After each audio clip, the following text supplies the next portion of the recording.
আসসালামু আলাইকুম, স্বাগত জানাই কিশোর বাতন অনলাইন ক্লাস থেকে। আমি গোলাম মোস্তফা।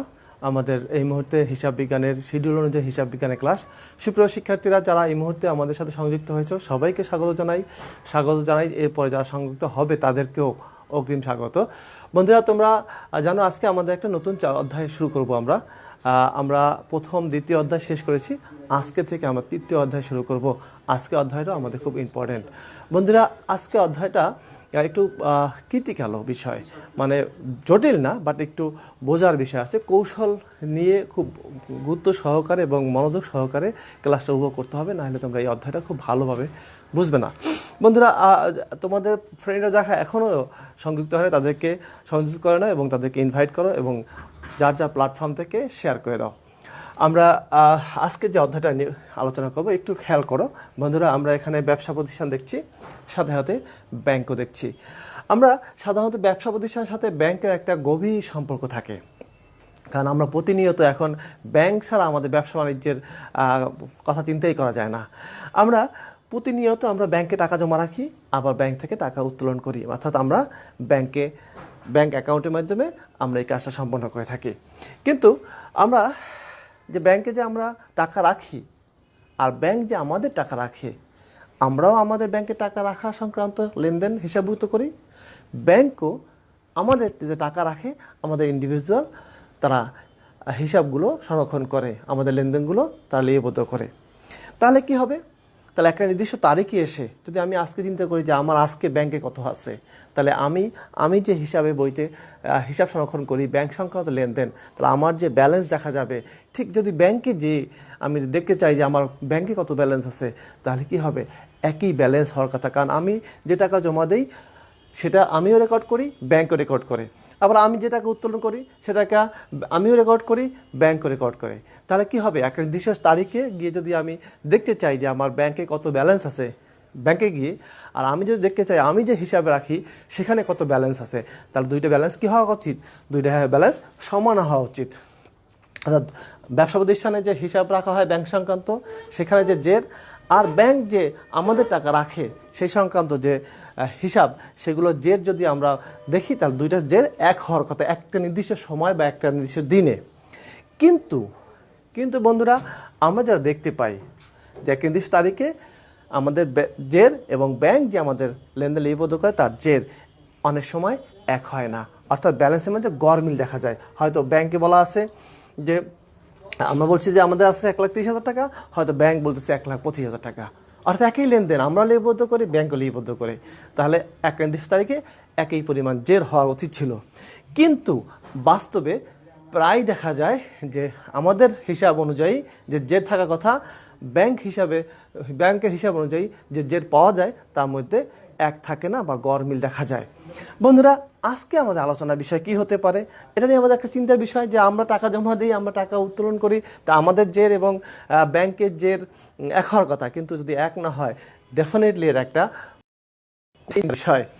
আমরা সেই চিন্তাই করতেছি। তাহলে বন্ধুরা, এই যে দুইটা আমরা যে টাকা জমা রাখি আমাদের হিসাব এবং ব্যাংকের যে হিসাব, এই যে হিসাবের যে গরমিল দেখা যায়, জেরের মধ্যে যে গরমিল দেখা যায়, এর কারণ নির্ণয় করতে হবে।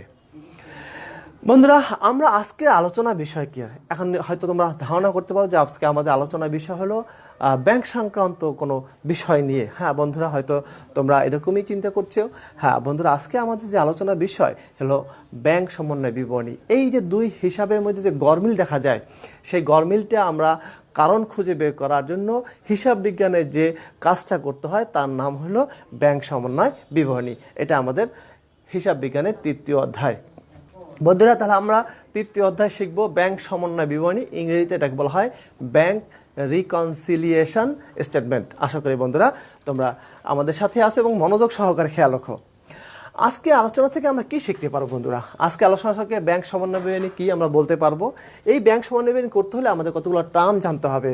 ব্যাংক বিবরণী কি, পাস বই কি, নগদান বই কি, ডেবিট করা, ক্রেডিট করা, ডেবিট জের, ক্রেডিট জের, এই সম্পর্কে আমরা আজকে শিখতে পারবো এবং বলতে পারবো, এবং গরমিলের কারণ উল্লেখ করতে পারবো। এই যে দুইটা হিসাবের আমরা হিসাব রাখি, ব্যাংক হিসাব রাখে, এই যে দুই হিসাবের জের বা ব্যালেন্সের মধ্যে যে গরমিলটা দেখা যায়, সেই গরমিলের কারণগুলো আমরা আজকে শিখবো বন্ধুরা।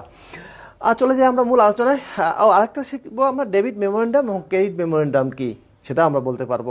এই টার্মগুলো আমাদেরকে খুব স্পষ্টভাবে জানতে হবে, কারণ এখান থেকে যেমন আমাদের এমসিকিউ থাকতে পারে, তেমনি আমাদের অঙ্ক করার ক্ষেত্রে আমাদেরকে এই টার্মগুলো অবশ্যই বুঝতে হবে, নাহলে আমরা কিন্তু অঙ্কগুলো করতে পারবো না। বন্ধুরা আমরা চলে যাই ব্যাংক সমন্বয় বিবরণী কি। দেখো বন্ধুরা, ব্যাংক সমন্বয় বিবরণী এটা একটি বিবরণী, এটা কোনো হিসাব নয়। প্রথম হলো এটা একটা বিবরণী, কিন্তু এটা কোনো হিসাব নেই। যেখানে হিসাব থাকলে কি হয়, ডেবিট ক্রেডিট থাকে, এখানে কোনো ডেবিট ক্রেডিট নাই, এটা একটা বিবরণী।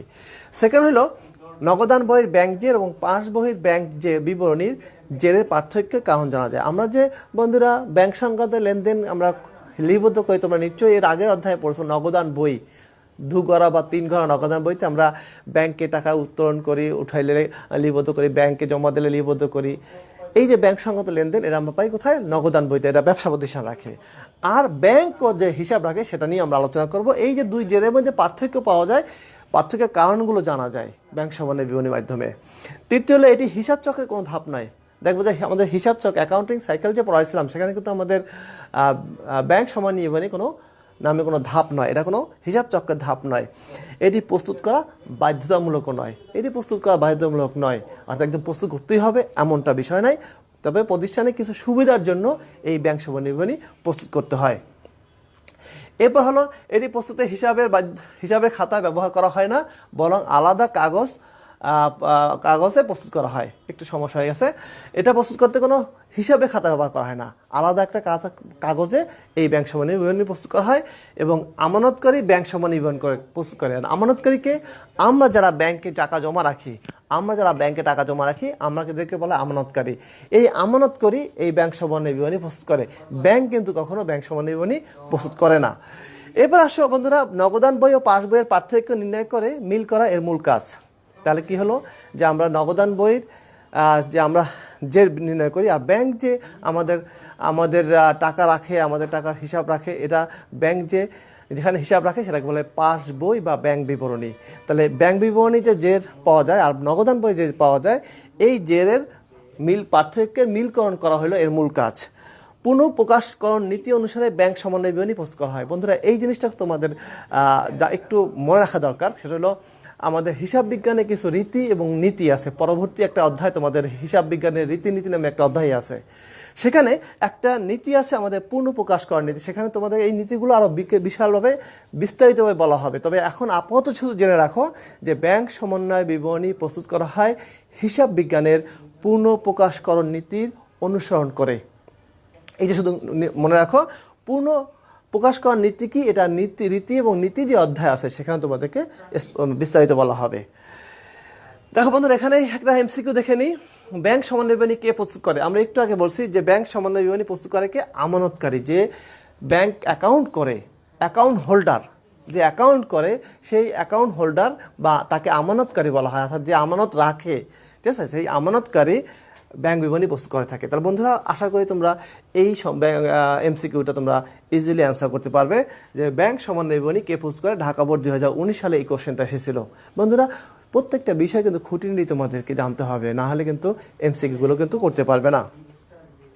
এরপর দেখো বন্ধুরা, আমরা এই ব্যাংক সমন্বয় বিবরণী কেন করব, ব্যাংক সমন্বয় বিবরণী কেন করা হয়? কারণ হলো নগদান বই ও পাস বইয়ের জেরের মধ্যে পার্থক্যের কারণ জানা, অর্থাৎ আমরা নগদান বই এবং পাস বই যে রাখি, এই যে দুইটা হিসাবের যে জেরের পার্থক্যের কারণ আমরা জানতে চাই। সেটার জন্য ব্যাংকের সঠিক জের জানার জন্য আমাদের এক্স্যাক্টলি আমাদের ব্যাংকে কত টাকা ব্যালেন্স আছে সেটা আমাদের জানার জন্য, কারণ আমাদের যে ব্যালেন্স পাওয়া যায় সেটাও ভুল হতে পারে। এই জন্য ব্যাংকের সঠিক জেরটা কত সেটা আমরা জানার জন্য ব্যাংক সমন্বয় বিবরণী করি। ভুল ত্রুটি উদ্ঘাটনের জন্য মূলত ব্যাংক সমন্বয় বিবরণী প্রস্তুত করা হয়। অনেক সময় ভুল থাকে, আমরাও ভুল করে থাকি অনেক সময়, আবার ব্যাংক অনেক সময় ভুল করে থাকে। এইরকম যদি ভুল ত্রুটি থাকে সেটা উদ্ঘাটনের জন্য আমরা ব্যাংক সমন্বয় বিবরণী প্রস্তুত করা হয়। বন্ধুরা একটু লক্ষ্য করো, ব্যবসা প্রতিষ্ঠানের হিসাব সংরক্ষণ কে করেন? ব্যবসা প্রতিষ্ঠানের হিসাব একটু মনে হয় ফ্রন্ট ভেঙে গেছে। ব্যবসা প্রতিষ্ঠানে হিসাব সংরক্ষণ করে যিনি, তাকে বলা হয় হিসাব রক্ষক বা অ্যাকাউন্টেন্ট। নিশ্চয়ই তোমরা জানো একটা ব্যবসা প্রতিষ্ঠানে যিনি হিসাব সংরক্ষণ করেন তাকে বলা হয় অ্যাকাউন্টেন্ট। এবং অ্যাকাউন্টেন্ট যে বইতে লেনদেন লিপিবদ্ধ করেন ব্যাংক সংক্রান্ত লেনদেন, অ্যাকাউন্টেন্ট ব্যাংক সংক্রান্ত লেনদেন লিপিবদ্ধ করেন তাকে বলা হয় নগদান বই। তাহলে আমরা কি বললাম বন্ধুরা, যে ব্যবসা প্রতিষ্ঠানে হিসাব সংরক্ষণ করেন হিসাব রক্ষক এবং তিনি ব্যাংক সংক্রান্ত যে লেনদেন লিপিবদ্ধ করা হয় সেটাকে বলা হয় নগদান বই। তাহলে আমরা যারা আমানত করি, আমরা যারা টাকা জমা রাখি বা টাকা উত্তোলন করি ব্যাংকের টাকা, তাহলে আমরা আমানত করি, আমরা হিসাব সংরক্ষণ করি নগদান বইতে। এটা তোমাদেরকে মনে রাখতে হবে। অন্যদিকে লক্ষ্য করো বন্ধুরা, অন্যদিকে ব্যাংক দেখো, ব্যাংক যে আমাদের টাকা রাখে এবং আমাদের টাকা আমরা যখন চাই তখন দেয়, তখন এইটা যে হিসাব রাখে তাকে বলা হয় ব্যাংকার। তারা হচ্ছে ব্যাংকার। তা ব্যাংকার তারা হিসাব, আমাদের যে হিসাব রাখে সেটাকে বলা হয় পাস বই বা ব্যাংক বিবরণী। সেটাকে বলা হয় পাস বই বা ব্যাংক বিবরণী। তাহলে বন্ধুরা আমরা কি জানলাম, যে আমরা যারা আমানত করি, ব্যবসা প্রতিষ্ঠান যারা অ্যাকাউন্ট হোল্ডার, তারা যেখানে আমাদের ব্যাংক সংক্রান্ত লেনদেন লিপিবদ্ধ করি সেটার নাম হচ্ছে নগদান বই। আর ব্যাংক আমাদের টাকা রাখে এবং আমাদের টাকা আবার চাইলে দেয়, সেই সংক্রান্ত যে হিসাবটা রাখে যেখানে, সেটাকে বলা হয় পাস বই বা ব্যাংক বিবরণী। তাহলে আমরা বুঝতে পারলাম বিষয়গুলো। তাহলে একটা হলো নগদান বইয়ের একটা আমরা জের পাই, আর পাস বই থেকেও আমরা একটা জের পাই। নগদান বই যেটা পাওয়া যায় ব্যবসা প্রতিষ্ঠানের হিসাব থেকে, আর পাস বই জের পাওয়া যায় ব্যাংকের কাছ থেকে। আশা করি বন্ধুরা বুঝতেছ। এরপর দেখো আবার খুব মনোযোগ দিয়ে লক্ষ্য করো, এই বিষয়গুলো কিন্তু খুব ইম্পর্টেন্ট। ব্যবসা প্রতিষ্ঠানের হিসাব রক্ষক সে লেনদেন লিপিবদ্ধ করে, নগদ সংক্রান্ত লেনদেন লিপিবদ্ধ করা হয় নগদান বইতে। এবং লক্ষ্য করো বন্ধুরা, যখন আমরা নগদান বইতে আমরা লেনদেন লিপিবদ্ধ করি, তখন ব্যাংকের টাকা যখন জমা দিই আমরা, তাহলে ব্যাংকের টাকা বাড়ে, এই জন্য ব্যাংক হিসাব ডেবিট করি। তার নগদান বইতে যখন টাকা বাড়ে তখন আমাদের সম্পদ বাড়ে, সেই জন্য আমরা নগদান ব্যাংক হিসাব ডেবিট করি। অন্যদিকে যখন আমরা কমে যাই, যে ব্যাংক থেকে আমরা টাকা উত্তোলন যদি করি, ব্যাংক থেকে যদি টাকা উত্তোলন করি, তাহলে কি হয়, সেক্ষেত্রে আমাদের টাকা কমে যায়, সম্পদ হ্রাস পায়, তখন কি করি আমরা নগদান বই ক্রেডিট করি। অর্থাৎ লক্ষ্য করো বন্ধুরা, বাড়লে আমরা ডেবিট করি, কমলে ক্রেডিট করি। ওকে বন্ধুরা, আমরা আরও একটু দেখে নিই। তাহলে আমরা কি জানলাম বন্ধুরা, নগদান বইতে যখন আমরা ব্যাংকে টাকা জমা দিই তাহলে ডেবিট পাশে লিখি, আর যখন টাকা কমে তখন ক্রেডিট পাশে লিখি। এই দেখো নগদান বই, এটা ডেবিট করা হয় ব্যাংকে টাকা বৃদ্ধি পেলে, আর ক্রেডিট করা হয় ব্যাংকে টাকা হ্রাস পেলে। এরা কোথায়? নগদান বইতে। আবারও বলছি, নগদান বইতে টাকা বাড়লে আমরা ডেবিট পাশে লিখি, টাকা কমলে ক্রেডিট পাশে লিখি।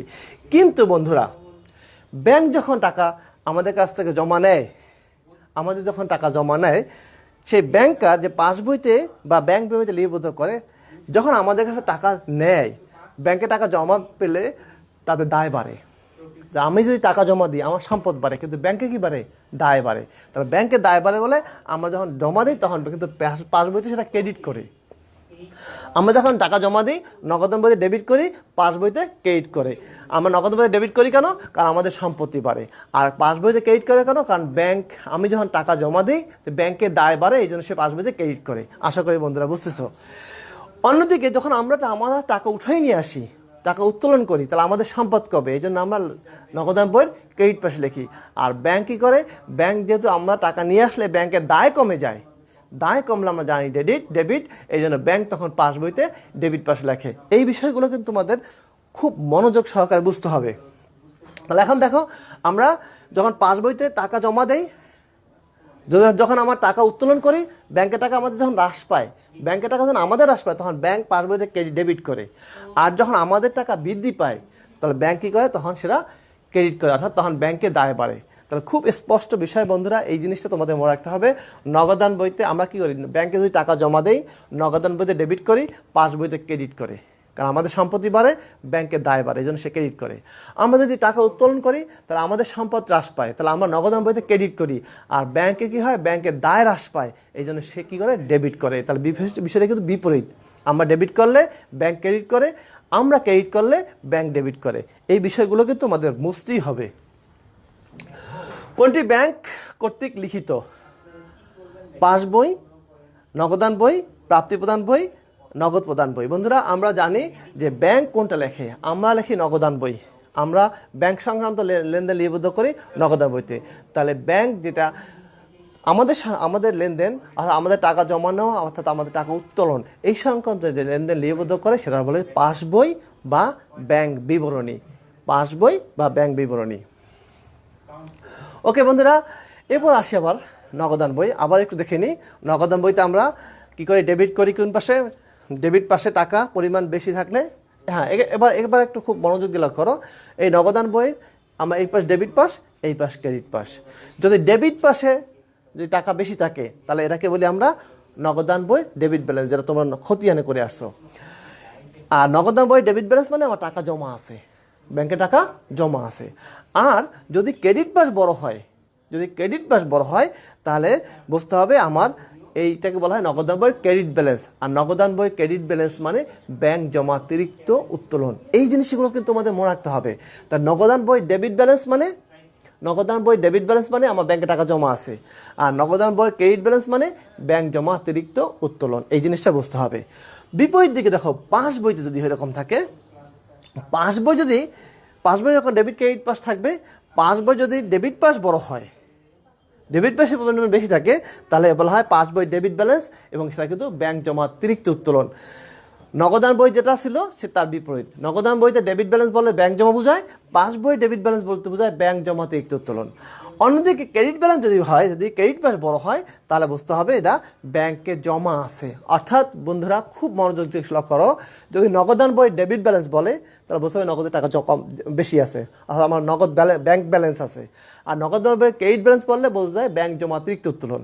বিপরীত দিকে যদি পাস বই চিন্তা করি, পাস বই ডেবিট ব্যালেন্স হলে ব্যাংক জমা দিয়ে উত্তোলন, আর পাস বইয়ের ক্রেডিট ব্যালেন্স হলে ব্যাংক জমা। তাহলে আমরা বন্ধুরা বুঝতে পারলাম এই টার্মগুলো আমাদের বুঝতে হবে।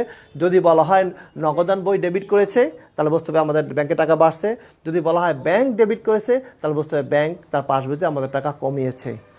আবার বলা যদি ডেবিট ব্যালেন্স যদি বলা হয় নগদান বই ডেবিট ব্যালেন্স, তাহলে বুঝতে হবে আমাদের ব্যাংকে টাকা জমা আছে। যদি পাস বই ডেবিট ব্যালেন্স বলে তাহলে বুঝতে হবে এটা ব্যাংক জমা দিয়ে উত্তোলন। আবার নগদান বই যদি ক্রেডিট ব্যালেন্স বোঝায় বলে তাহলে এটা ব্যাংক জমা দিয়ে উত্তোলন, আর পাস বই যদি ক্রেডিট ব্যালেন্স বলা হয় তাহলে বুঝতে হবে এটা ব্যাংক জমা। বন্ধুরা আমার আরেকটু দেখে নিই, দেখো নগদান বই আজকে একটু ভেঙে গেছে।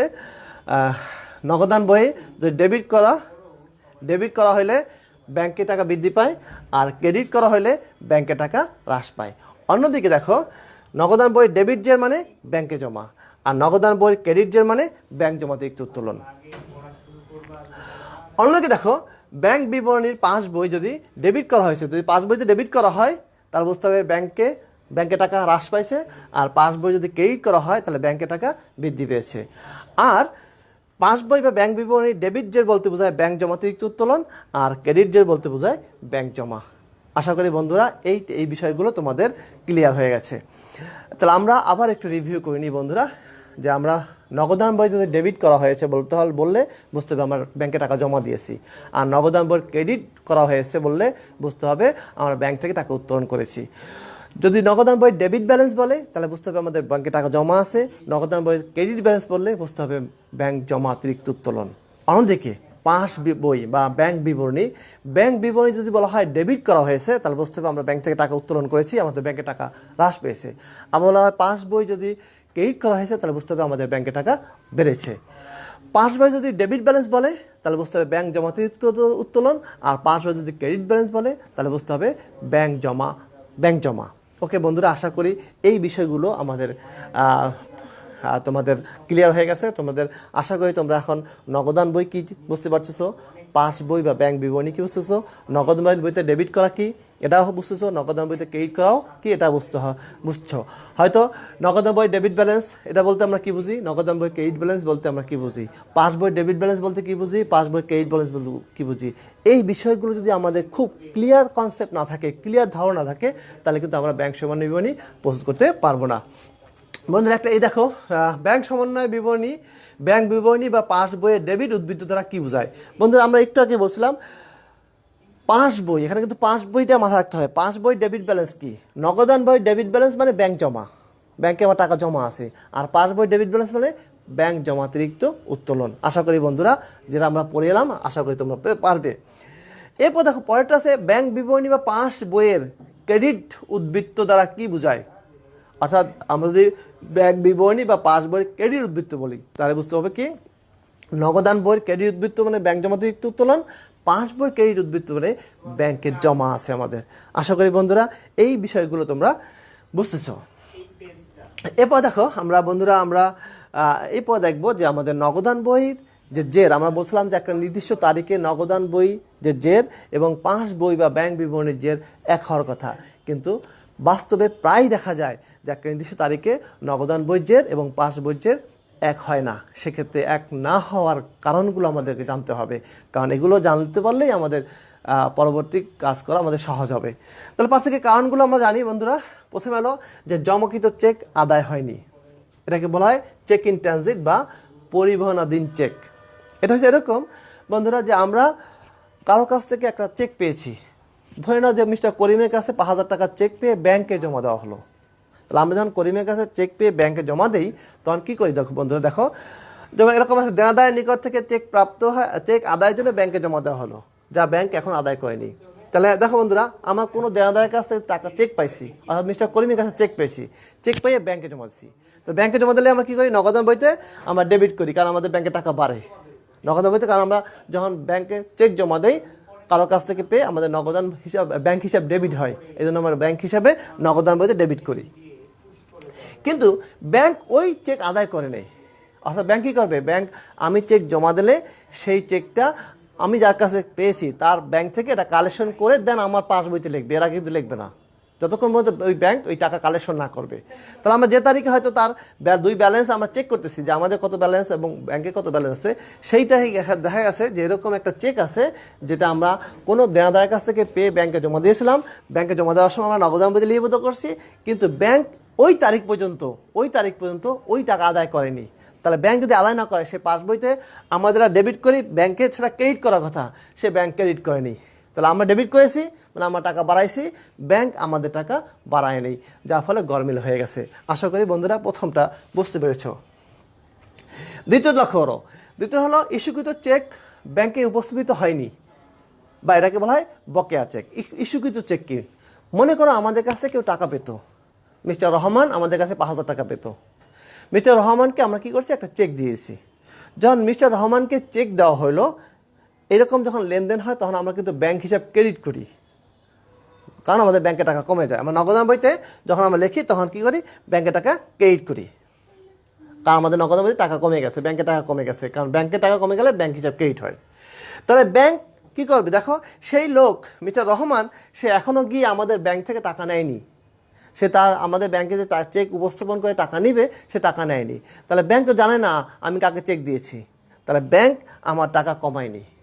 তো আসলে আমি যেটা ক্রেডিট করার কথা ছিল, আমি যেটা ক্রেডিট করেছি, ব্যাংক সেটা ডেবিট করার কথা, কিন্তু ব্যাংক যেহেতু ওই চেকটি উপস্থাপন হয় নাই, ওই মিস্টার রহমান ব্যাংকে যে টাকা নেয় নাই, সেহেতু ব্যাংক পাস বইতে আমার টাকা কমায় নেয়।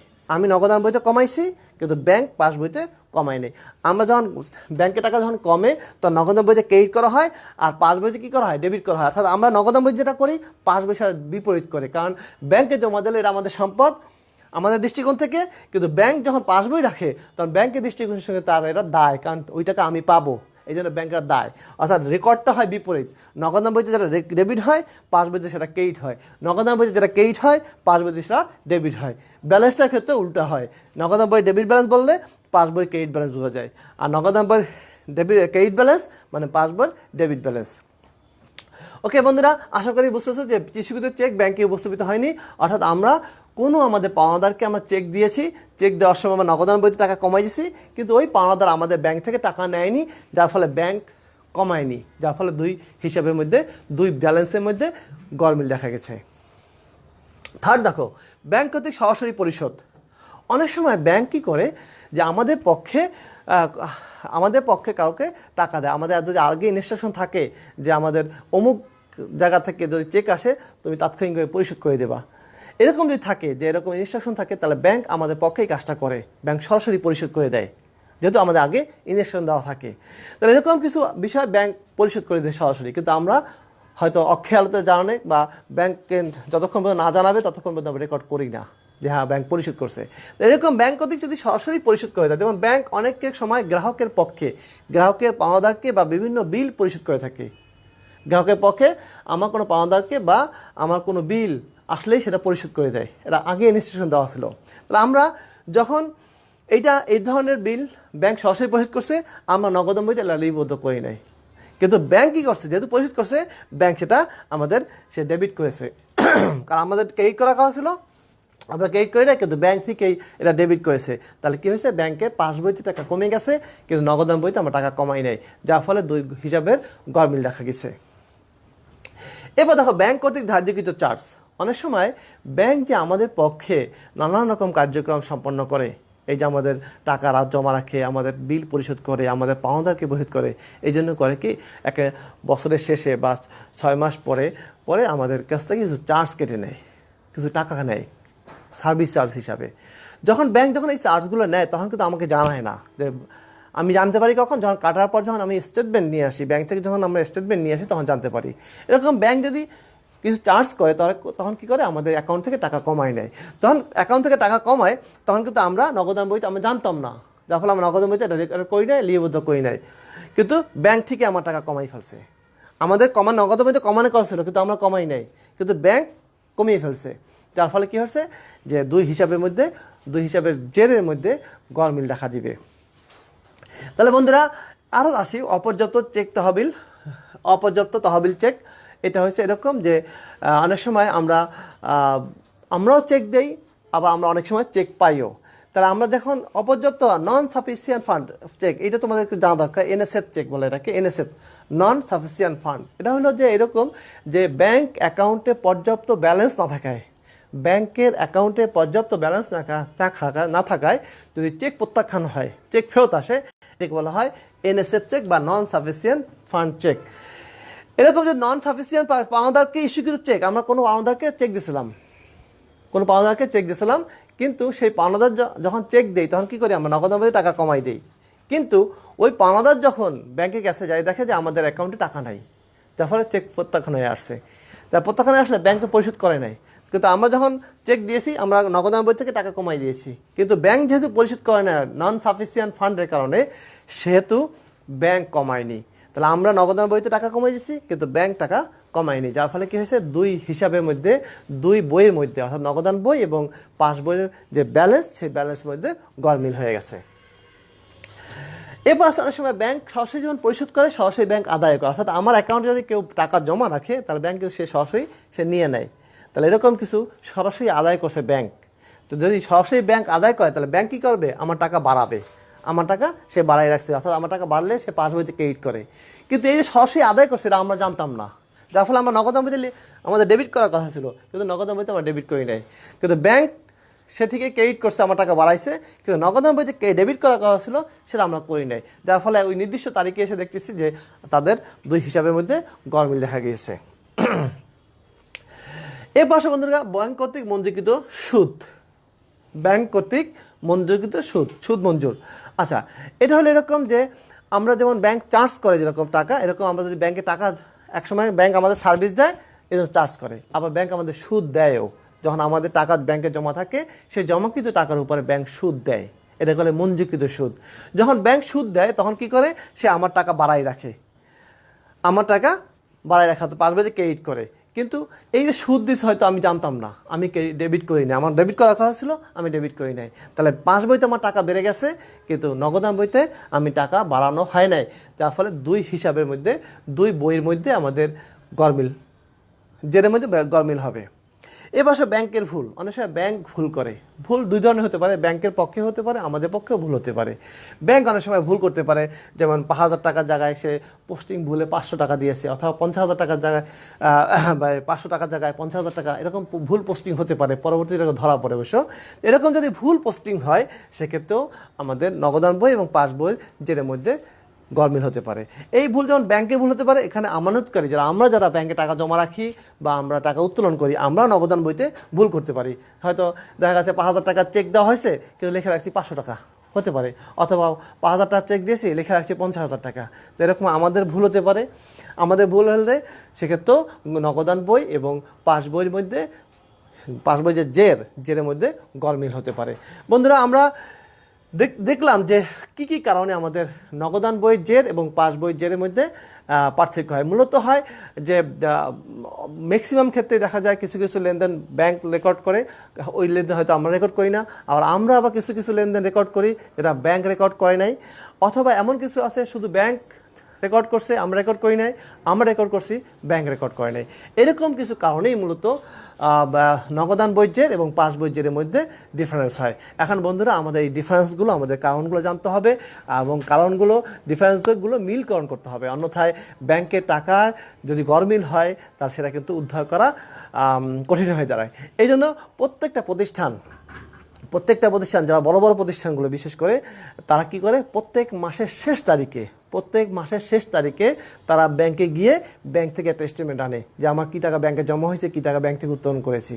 এই স্টেটমেন্ট এনে তারপরে প্রতিষ্ঠান কী করে, নগদান বইয়ের সাথে এটা মিলিয়ে দেখে যে আমরা ব্যাংক সংক্রান্ত যে লেনদেনগুলো করলাম সেই লেনদেনের সাথে ব্যাংকে যে আমাদের রেকর্ড করলাম এবং ব্যাংক পাসবই যে রেকর্ড করলো এটার মধ্যে কোথাও গরমিল আছে এবং গরমিলগুলো কারণগুলো বের করে এবং কারণগুলো বের করে পাশাপাশি আমার প্রকৃত কত ব্যাংক ব্যালেন্স আছে সেটা আমরা এখান থেকে জানতে পারি। তাহলে আমানতকারী ভুল এটা আমরা দেখলাম। এরপর দেখো বন্ধুরা একটা এমসিকিউ দেখেছি, কোথা থেকে সঠিক ব্যাংক উদ্বৃত্তের পরিমাণ জানা যায়। বন্ধুরা লক্ষ্য করো, আমরা যে নগদান বইতে আমরা ব্যাংক সংক্রান্ত লেনদেন করি তার জের, আর পাস বইতে যে আমাদের ব্যাংক সংক্রান্ত লেনদেন লিপিবদ্ধ করা হয় তার জের এক থাকে না। সেক্ষেত্রে আমরা দেখতে পেলাম যে কিছু কিছু সমস্যা আমাদেরও আছে, কিছু কিছু সমস্যা ব্যাংকেরও আছে।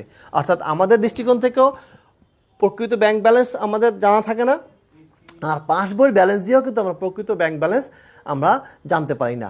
এই প্রকৃত ব্যাংক ব্যালেন্সটা আমরা জানতে পারি মূলত এই ব্যাংক সমন্বয় বিবরণী করে যদি করি তাহলে আমরা প্রকৃত ব্যাংক ব্যালেন্সটা জানতে পারি। এই জন্য বলেছে কোথা থেকে সঠিক ব্যাংক উদ্বৃত্তের পরিমাণ জানা যায়। যদি সঠিক ব্যাংক উদ্বৃত্তের পরিমাণ যদি জানতে হয় তাহলে প্রত্যেক মাসের শেষে এসে কী করতে হবে, আমাদেরকে ব্যাংক সমন্বয় বিবরণী প্রস্তুত করতে হবে। তাহলে বন্ধুরা তোমরা আসলে বুঝতেছো যে এই কোশ্চেনের আনসার কোনটা, নিশ্চয়ই এটা ব্যাংক সমন্বয় বিবরণী থেকে।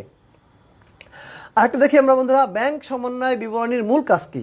ব্যাংক সমন্বয় বিবরণীর মূল কাজ কি দেখো, নগদান বইয়ের জের বের করা। নগদান বইয়ের জের বের করা তো ব্যাংক সমন্বয় বিবরণী কাজ করা, এটা তো নগদান বই বের করে। পাস বইয়ের জের বের করা না, পাস বইয়ের জের ব্যাংক পাস বইতে জের বের করে।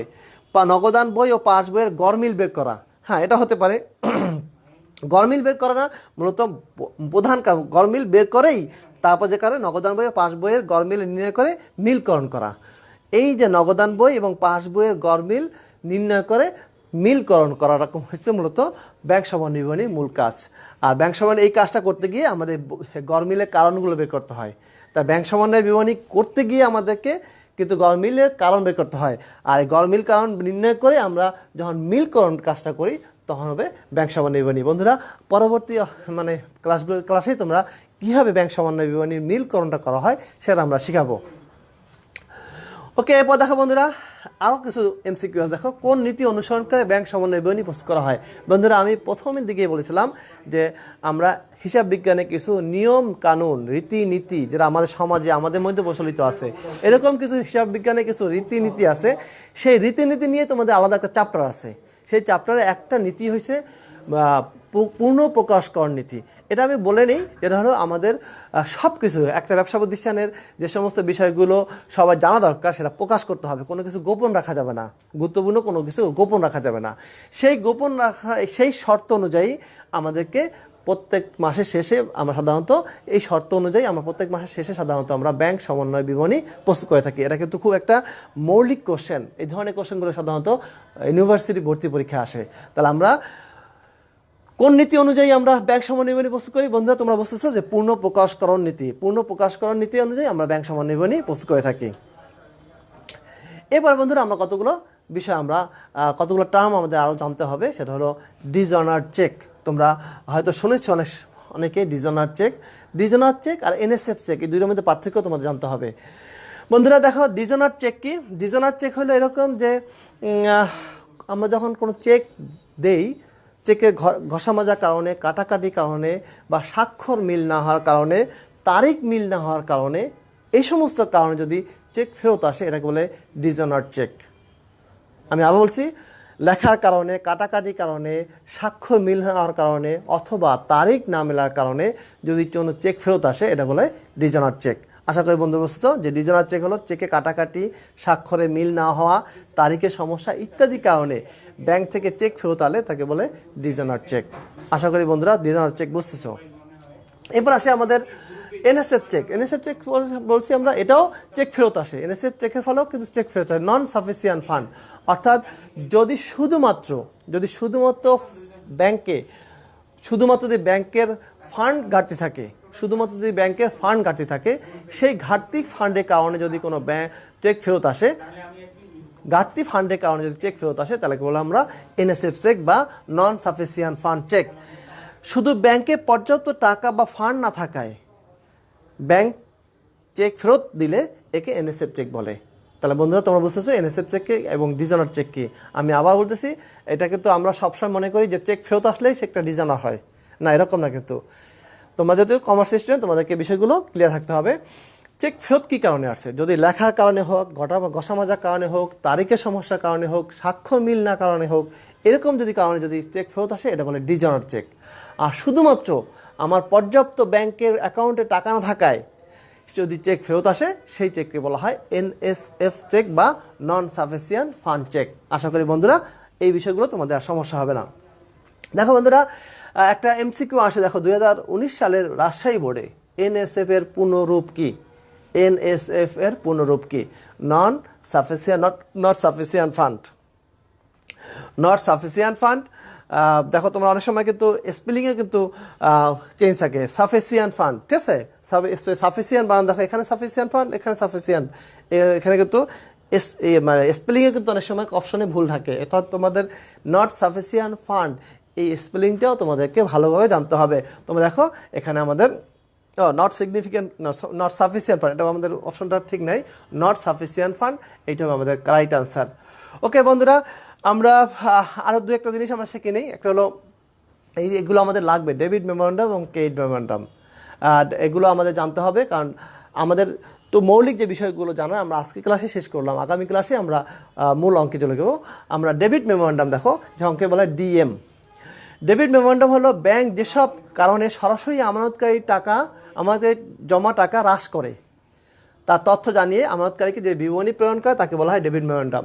অর্থাৎ কোনো কারণে আমাদের অ্যাকাউন্ট থেকে যদি টাকা কেটে ফেলে ব্যাংক, কোনো কারণে যদি অ্যাকাউন্ট থেকে টাকা হ্রাস করে, সেই যে হ্রাস করলো ব্যাংক, অর্থাৎ আমরা চেক দিয়েছি সেরকম না, অর্থাৎ ব্যাংক সরাসরি কেটে ফেলছে কিন্তু আমরা জানি না, এই তথ্যটা আমাদের জানাইয়ে যে ব্যাংক যে বিবরণী প্রেরণ করে সেটা বলে ডেবিট মেমোরেন্ডাম। ডেবিট মেমোরেন্ডাম হলো যে আমাদের টাকা কমলে ব্যাংক কী করে, ডেবিট করে।